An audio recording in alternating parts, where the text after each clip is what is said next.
Hi! In front of me is OPPO Find X3 Pro, and today I would like to show you how you can change display refresh rate.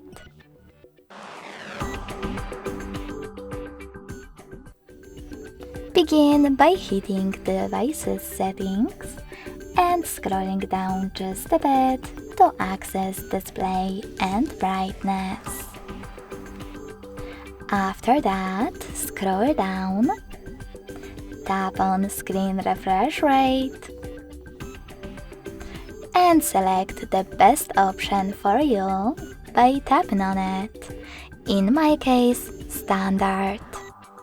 So when I click and go back, I can see that screen refresh rate of my OPPO has changed.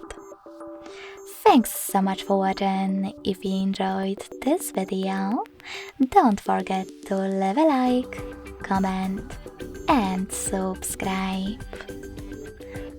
Bye!